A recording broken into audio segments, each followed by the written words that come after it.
Seguinte, você já parou para pensar como às vezes nós somos bombardeados por uma sopa de letrinha nesse mercado financeiro, um monte de sigla, gráfico, tudo confuso, notícia contraditória sobre bolsa de valores, economia, mercado financeiro, é tudo misturado, você não entende nada. Parece que todo dia alguém está tentando te vender também uma narrativa diferente, o mercado está em alta, a bolsa está subindo, é hora de comprar, é hora de vender, é crise que vai começar, recessão, oportunidade de ouro na sua frente.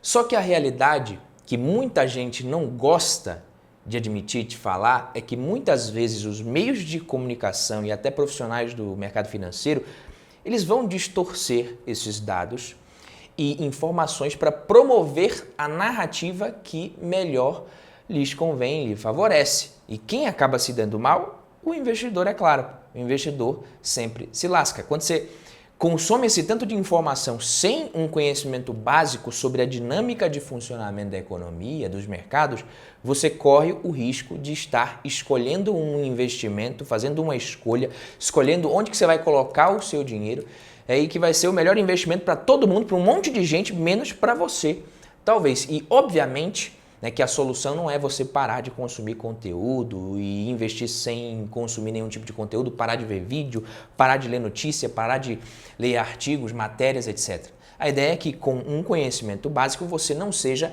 mal influenciado por qualquer tipo de informação e que a decisão final, nesse caso, seja sempre sua de acordo com os seus interesses de forma consciente. E esse vídeo se propõe a dar essa base para você, uma base para você começar a entender os conceitos chaves de economia para que essa sopa de letrinha ela comece a fazer mais sentido para você, principalmente se você pretende investir em ações, fundos imobiliários ou até mesmo abrir um negócio, expandir um negócio que você já tem, beleza? Eu sou Badu Vieira para mais um vídeo do Valor em Ação. Quem já é de casa, deixa o like aqui e eu vou falar aqui sobre como que você vai analisar a economia para investir na Bolsa de Valores, para fazer os seus investimentos. Vou ensinar alguns conceitos aqui, a teoria, dar uns exemplos, mas eu vou pegar todos esses conceitos que eu vou ensinar nesse vídeo aqui agora e vou gravar outro vídeo utilizando isso daqui na prática, de acordo com a minha perspectiva, a minha ótica, obviamente, fazer um vídeo sobre onde investir, como investir em 2024. Então, beleza. O lucro, a receita, o nível de dívida de uma empresa são importantes, mas não são os únicos fatores que impulsionam o preço das ações, principalmente no curto prazo. Na verdade, você tem uma série de indicadores econômicos que impulsionam o sentimento amplo do mercado e esse sentimento afeta o preço das ações em graus variados, principalmente no curto prazo, como eu falei. Então você não precisa ter um diploma de economia para entender como que os principais mercados influenciam as suas ações, o preço das suas ações. Você consegue ali, com conhecimento básico, entender esse jogo aí, como é que ele funciona. Então o Produto Interno Bruto, o PIB, ele é o indicador econômico mais abrangente da nossa economia. Mede o valor de todos os bens e serviços produzidos num país durante um período específico. Então, o PIB ele fornece uma medida básica do crescimento ou da contração de uma economia, tornando-se aí um indicador geral de saúde econômica do país. Então, o preço de uma ação, geralmente, ele reflete as expectativas de rentabilidade futura de uma empresa. Então, quando uma economia ela está saudável, está crescendo, é mais provável, obviamente, que as empresas registrem lucros melhores, maiores lá na frente, mais crescimento, o contrário também é verdadeiro. Por isso que a expectativa de crescimento do PIB é um fator positivo para a Bolsa de Valores. Porém, dependendo das causas do crescimento do PIB, esse crescimento esperado pode ser algo sustentável ou não. Para isso, você precisa entender como que o PIB é calculado. Então, o PIB é igual a CF, essa equação que está aparecendo para você, mais IP, mais GG, mais BC. Então, consumo das famílias, CF, somado ao investimento privado, que é o gasto das empresas ali, mais os gastos do governo também, é o CG, mais o resultado da balança comercial, que é o valor das exportações, diminuído pelo valor das importações. Então, se o país exporta mais, ele tem uma balança positiva. Só aqui já dá para você perceber que uma coisa é o PIB que está crescendo porque as empresas estão investindo muito, e aí o país crescendo. Outra coisa é um PIB que cresceu sem as empresas investirem muito e com o governo gastando muito mais, principalmente se os gastos elevados do governo são uma das causas de desconfiança por parte do mercado com relação à capacidade desse mesmo governo de honrar os seus compromissos futuros. Então, o PIB aqui já dá para você ter uma noção, né, muito boa do que você pode esperar. Ou seja, a gente pode ter um PIB crescendo, sendo interpretado de diferentes formas, e a depender da interpretação você pode esperar um crescimento mais sustentável ou não, ou voos de galinha. Mas vamos por partes. O PIB nominal, ele é calculado usando os preços correntes de bens e serviços produzidos num determinado período, como a gente viu aqui, só que você tem o PIB real que leva em consideração a inflação e é uma medida mais precisa do desempenho econômico porque ele leva em consideração a variação do poder de compra da moeda, que é algo muito importante. A inflação, ela impacta o consumo, o investimento das empresas, os gastos do governo também são impactados por isso e impactam nisso também a balança comercial, nem se fala, câmbio, tudo, o preço do dólar. Então, por isso, o controle da inflação é um fator fundamental para o desenvolvimento saudável de uma economia. A inflação é muito importante. Existem muitos indicadores de inflação e o mais utilizado é o IPCA, é o Índice de Preços ao Consumidor Amplo. Outra medida importante também é o Índice de Preços ao Produtor Amplo, que é o IPA, que foca nos custos dos produtores. E aí esses aumentos nos custos, inevitavelmente, eles são repassados para o consumidor em algum momento e vai impactar lá na frente o IPCA também, por isso que é importante. A inflação, ela é uma preocupação central para os governos e investidores, tá? Uma alta descontrolada da inflação ali, uma inflação muito alta, corrói o poder de compra das pessoas e desestabiliza completamente a economia e pode prejudicar o desenvolvimento saudável de um país. Por isso que é importante você olhar para a inflação. A questão chave aqui é o seguinte, o que o governo ele pode, né, ou deve fazer, né, para controlar a inflação? A resposta está na implementação de uma política monetária responsável. A política monetária é um conjunto de ferramentas utilizadas pelo Banco Central de um país para controlar a oferta de moeda em circulação, de dinheiro na economia. Isso é fundamental para manter a estabilidade econômica e controlar a inflação.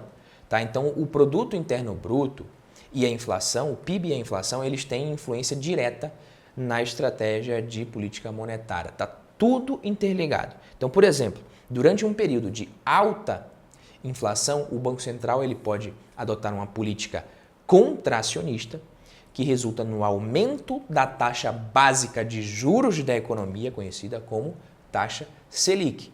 Por outro lado, em momentos ali de desaceleração ou recessão, uma política expansionista pode ser mais apropriada. Então, nesse caso, o Banco Central reduz a taxa de juros, isso incentiva o consumo, as pessoas gastam mais, pegam mais dinheiro emprestado, estimula o consumo, aquece a economia, então é meio que um ciclo.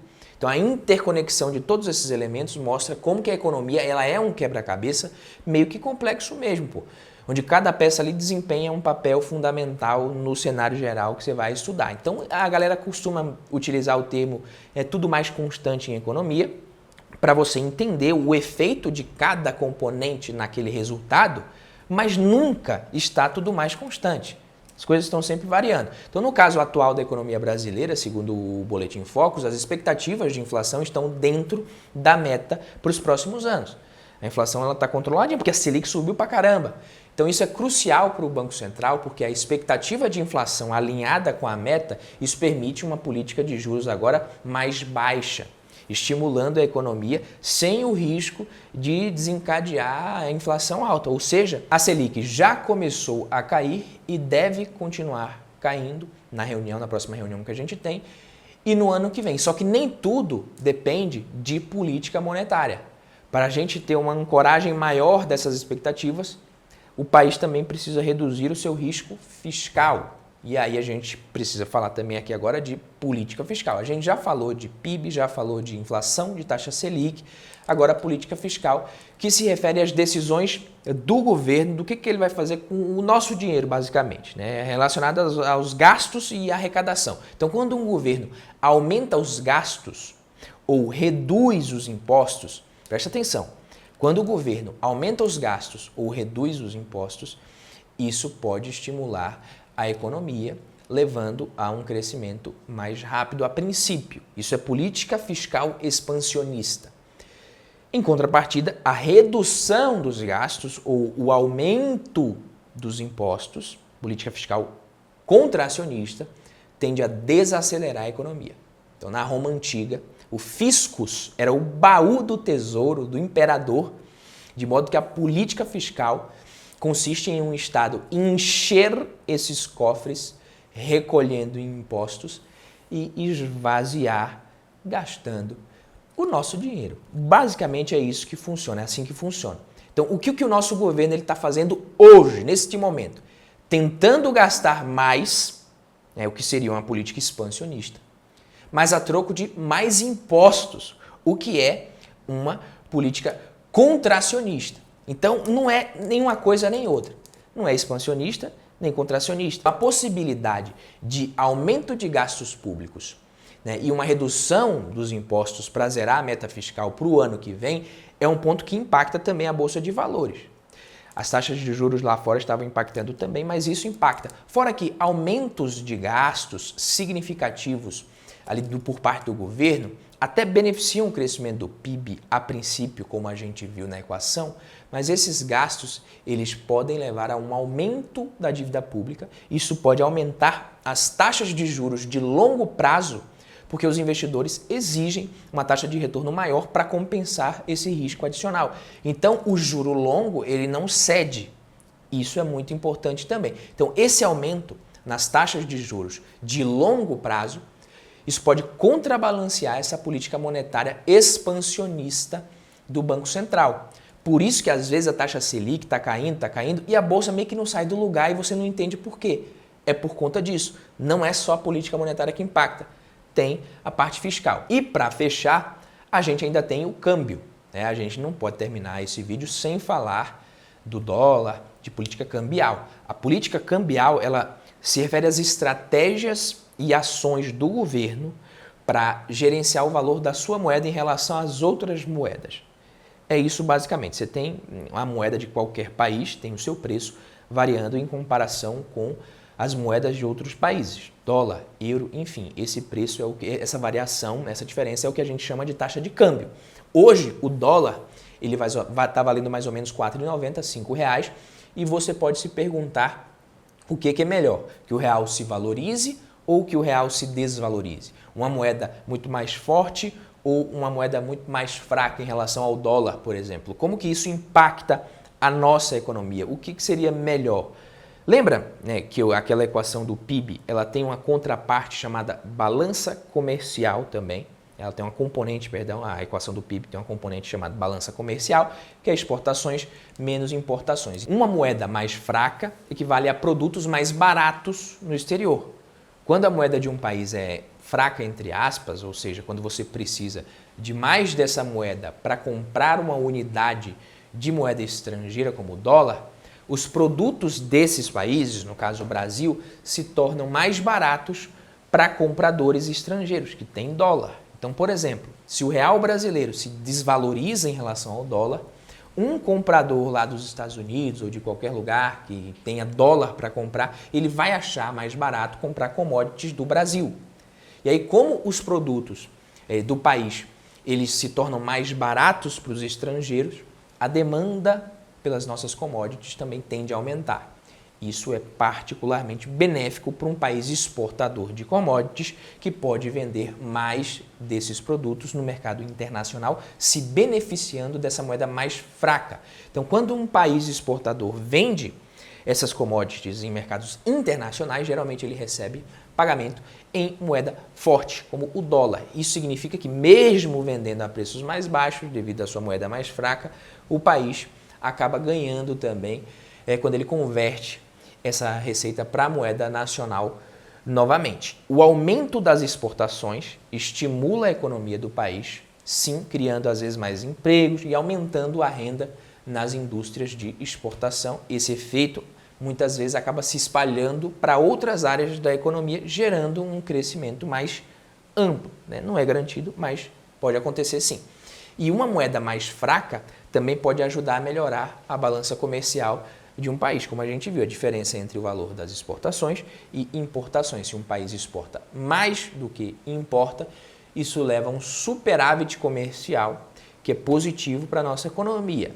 Mas, embora a moeda mais fraca, que eu acabei de falar, beneficie os países exportadores de commodities, como é o nosso caso, trazendo essas vantagens que eu acabei de citar, vantagens competitivas nas exportações, tem também os efeitos colaterais que a gente precisa considerar, porque uma moeda mais fraca pode tornar as importações mais caras. Então, para um país que importa uma quantidade significativa de produtos, isso pode levar ao aumento dos preços internos, contribuindo para a inflação. Então, no Brasil, por exemplo, se o real se desvaloriza demais em relação ao dólar, produtos importados, componentes, né, que dependem de importações, ficam mais caros. E essas coisas todas ficam mais caras, isso impacta a inflação. Os investidores estrangeiros também, eles podem às vezes ficar com o pé atrás ali para investir num país em uma moeda volátil e fraca, como a nossa, temendo a perda de valor do seu investimento quando ele for converter de volta para a sua moeda. Principalmente para quem vai investir de verdade aqui, montar uma fábrica aqui, por exemplo, entendeu? Por conta disso, a indústria do país, ela não é competitiva, a indústria do Brasil. Isso torna o acesso a esses produtos industrializados de maior valor agregado, né, mais difícil, mais caro. Então, isso é inflação causada por moeda fraca, entendeu?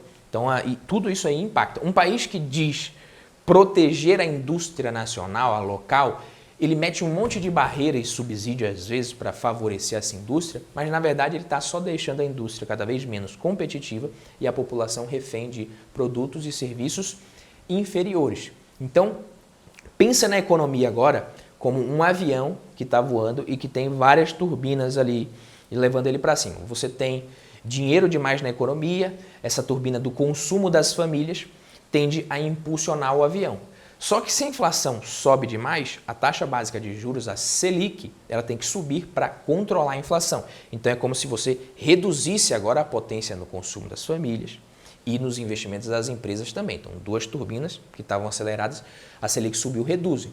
Só que quando você aumenta a taxa de juros, você reduz a potência, como eu falei, nessas turbinas, a economia ela desacelera. A turbina da balança comercial, ela se favorece de uma moeda fraca, a taxa de câmbio que a gente viu, só que quando a gente está exportando muito, isso acontece, só que isso acaba tendo seus efeitos colaterais até mesmo na própria inflação, IPCA, que tende também a desacelerar a economia em algum momento lá na frente. Se para acelerar a economia, no caso, tá tudo ali meio que ruim, aí o governo ele tenta gastar mais, além da conta, para poder salvar, você tem a turbina dos gastos do governo. Essa turbina, ela pode até ajudar a princípio a economia, mas essa é uma turbina que ela é muito consumidora de combustível, pouco eficiente, então não costuma trazer crescimento sustentável. O que a maioria dos economistas vem esperando é que a economia brasileira em 2024 ela provavelmente vai mostrar um crescimento mais moderado e menor que o desse ano. Eu também espero isso. Os juros caindo ali, o consumo das famílias vai continuar sendo o motor da economia, tende a aumentar.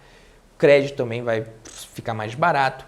Embora as exportações ali de setores como o agro, que vem de ótimos momentos nos últimos anos, esse setor possa desacelerar um pouquinho, devem seguir funcionando bem como sempre. Setores de construção civil e varejo, eles reagem a mudanças econômicas com a queda na taxa de juros. E aí eles devem se beneficiar para valer mesmo mais para a segunda metade do ano que vem, né? Se tudo correr bem, se tudo continuar realmente como a gente está vendo aí, tudo mais constante, que eu falei que nunca está constante, né? Mas pode acontecer de o governo começar a gastar demais, de não bater essa meta e de ano que vem a gente tem um monte de coisa ali inesperada acontecendo. e esses setores não se beneficiarem ainda. O melhor momento para você investir em ações, meus queridos, não é quando está todo mundo otimista, é quando quase todo mundo está pessimista. Só que o problema é que quando quase todo mundo estiver pessimista, você também estiver, aí ferrou, porque você não vai investir, porque você está pessimista. Então, qual que é a minha dica aqui, o meu conselho para 2024 e para qualquer ano? Não confie em previsões. A gente tinha aí previsão de recessão ano passado, no final do ano passado para esse ano, não aconteceu. É previsão de bolsa em queda, não aconteceu. Então não confie em previsões, nem nas suas, tá? Então você não vai confiar nem nas suas. A paz é o melhor retorno que você pode ter nos investimentos. Então diversifique, mas se certifique de entender o papel de cada classe de ativo, de cada ativo na sua carteira e de entender o comportamento desses ativos em relação às variações que a gente tem na economia. Porque você não vai ficar louco, por que está caindo, por que está subindo? Não. Cada um desses ingredientes, né, em qualquer receita, eles são essenciais, mas na quantidade errada, eles podem colocar tudo a perder. Então, a sua carteira de investimentos é uma receita também. A sua receita vai depender dos seus objetivos, do seu perfil de risco, do seu nível de conhecimento e a sua capacidade ali de tocar essa receita ali até ela ficar pronta, né, daqui a muitos e muitos anos, você com muito dinheiro no seu bolso. Então, diversificação e conhecimento sobre as classes de ativo e o comportamento desses mesmos diante de variações na economia dos ciclos econômicos. Um abraço, vejo você no próximo vídeo, tamo junto, valeu!